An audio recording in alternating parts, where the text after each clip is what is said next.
আইয়ুহাল্লাযীনা আমানুত্তাকুল্লাহা হাক্কা তুকাতিহি ওয়া লা তামুতুন্না ইল্লা ওয়া আনতুম মুসলিমুন।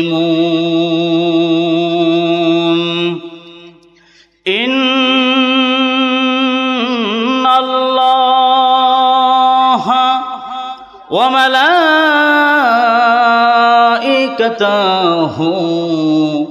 ইউসাল্লুনা আলান নাবী ইয়া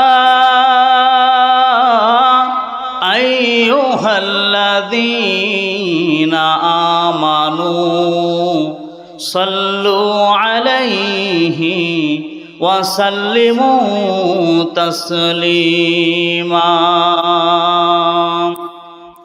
মাশরিকে হুব্বে মুহাম্মদ, সকলে বলি সাল্লাল্লাহু আলাইহি ওয়াসাল্লাম। मतलाए दीवाने मतलाए खुर्शीद इश्कास सीनाए सो जाने बलागल उला बिकमालिही कशफत दुजा बिजमालिही हसनत जमीअ खिसालिही सल्लु अलैहि व आलिहि।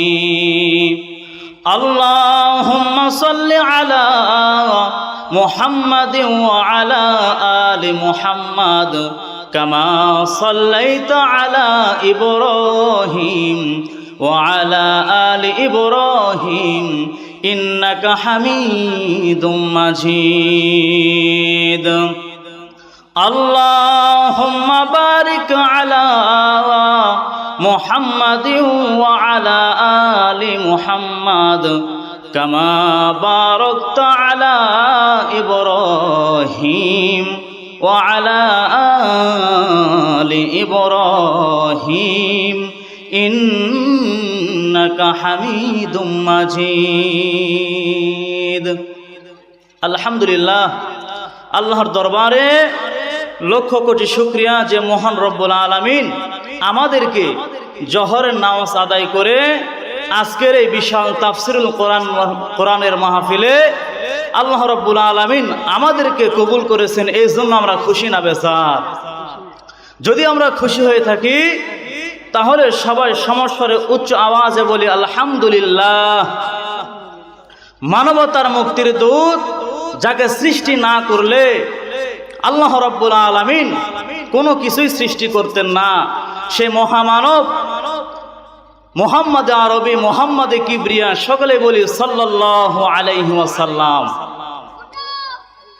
আমি যে আয়াত তেলাওয়াত করেছি, ইয়া আইয়ুহাল্লাযীনা আমানুত্তাকুল্লাহা হাক্কা তুকাতিহি ওয়া লা তামুতুন্না ইল্লা ওয়া আনতুম মুসলিমুন, এই জায়গার ভিতরে আল্লাহ রাব্বুল আলামিন এই আয়াতের শানে আল্লাহ রাব্বুল আলামিন এখানে চারটি কথা বলেছে।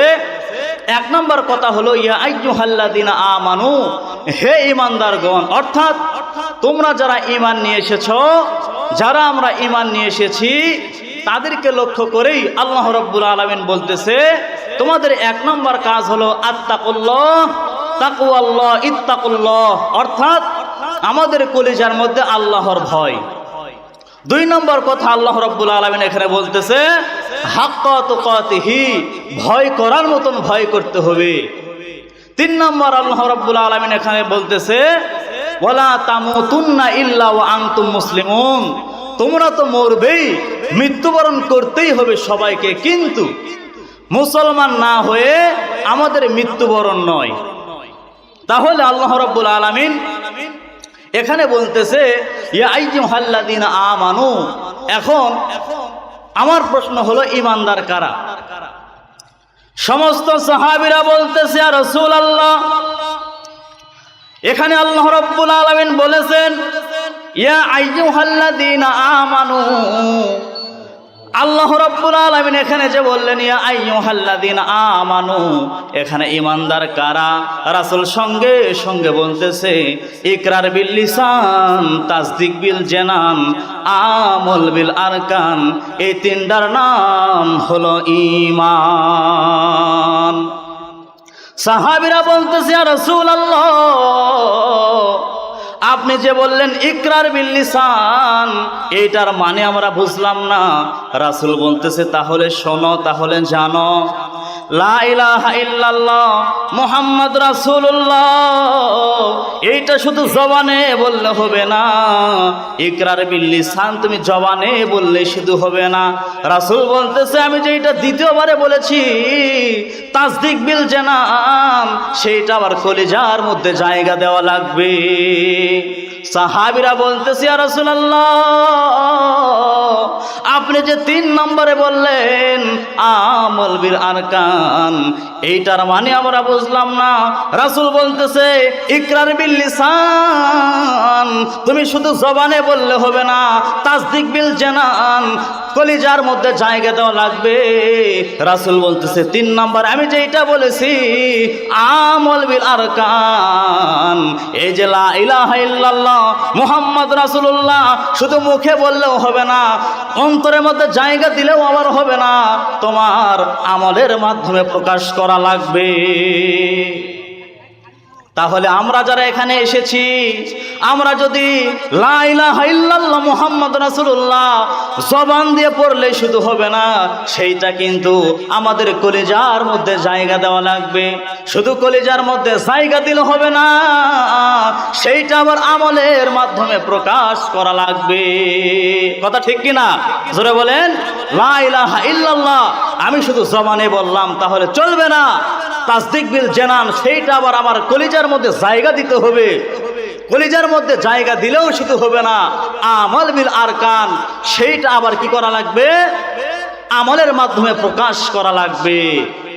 তাহলে যেহেতু সময় সংক্ষিপ্ত, আমি শুধু আয়াতকে বোঝানোর জন্য শাব্দিক অর্থে আমি কি করব? তাফসীর করব ইনশাআল্লাহ।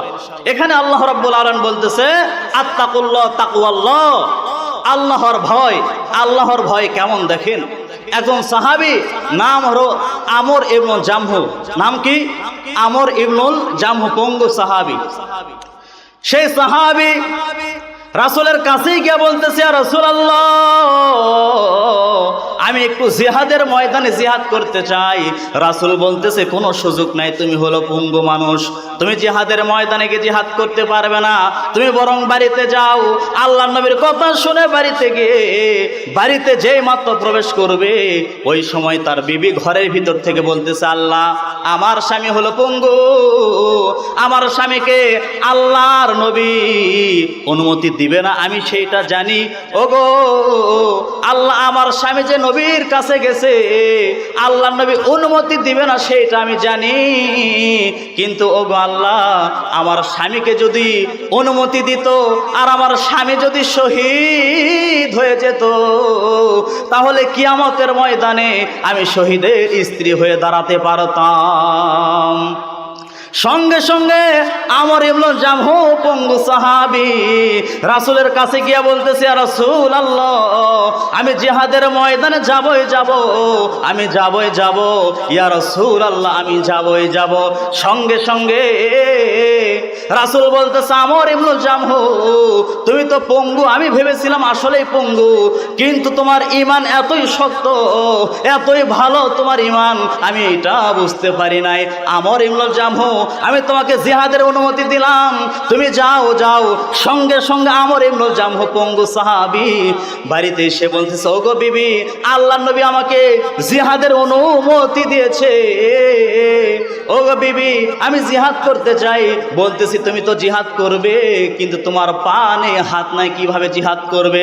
বলতেছে ও গো বিবি তুমি চিন্তা করো না, আমি যখন জিহাদের ময়দানে যাব, আমি যখন ঘোড়ার পিঠে চড়বো, আমি পঙ্গু হলে কি হবে, আমার শরীর পঙ্গু হলে কি হবে, আমার দুই পা না থাকলে কি হবে, আমি যখন ওই ঘোড়ার পিঠে চড়বো, ওই ঘোড়ার দুই পায়ের সঙ্গে অর্থাৎ শরীরের সঙ্গে আমার দুই হাঁটু তুমি বেঁধে দিবা, তারপর আমি জিহাদ করব, রাসূলের কথা আমি রাখবো, কারণ ইমানদার যারা হবে তারা পিছপা কখনো হবে না। কথা ঠিক কিনা? লিল্লাহে তাকবীর, লিল্লাহে তাকবীর। আজকের মাহফিলের দ্বিতীয় বক্তার আগমন, হযরত মাওলানা মোহাম্মদ রমজান আলী সাহেবের আগমন।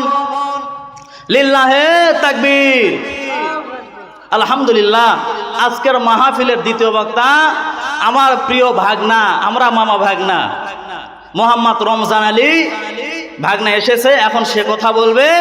তার আগে আমি একটি কথা বলবো, খাস করে আজকে যিনি বক্তা আলহাজ হযরত মাওলানা মুফতি বজলুর রশিদ সাহেব, তিনি আমার চাচা, আমার চাচা। আপনারা সবাই দোয়া করবেন আল্লাহ রাব্বুল আলামিন যাতে করে আমার চাচাকে সুস্থতার সঙ্গে, পরিপূর্ণ সুস্থতার সঙ্গে দীর্ঘ নেক হায়াত দারাজ করেন। আপনারা সবাই দোয়া করবেন না? সবাই আপনারা দোয়া করবেন। সমস্ত পুরাতন বক্তাদের মধ্যে থেকে সব বক্তাই কি একেবারে বিদায়ের পথে, শুধুমাত্র বাংলাদেশের মধ্যে একজনই বক্তা, সেটা হলো আমার চাচা। এখন পর্যন্ত আল্লাহ রাব্বুল আলামিন তাকে কোরআনের খেদমত করার তৌফিক দান করতেছে। এই জন্য আমরা সবাই দোয়া করব আল্লাহ রাব্বুল আলামিন যাতে করে আমার চাচাকে সুস্থতার সঙ্গে দীর্ঘ নেক হায়াত দারাজ করেন। আর বিশেষ করে আমার যে ভাগনা মোহাম্মদ রমজান আলী, হাফেজ মাওলানা রমজান আলী, তার জন্য আপনারা দোয়া করবেন আল্লাহ রাব্বুল আলামিন আমার ভাগনা, আমার মামাকে আল্লাহ রাব্বুল আলামিন যাতে করে ইসলামের পথে, ইসলামের ময়দানে আল্লাহ রাব্বুল আলামিন কবুল করেন। আমিন, আল্লাহুম্মা আমিন। আসসালামু আলাইকুম ওয়া রাহমাতুল্লাহি ওয়া বারাকাতুহু।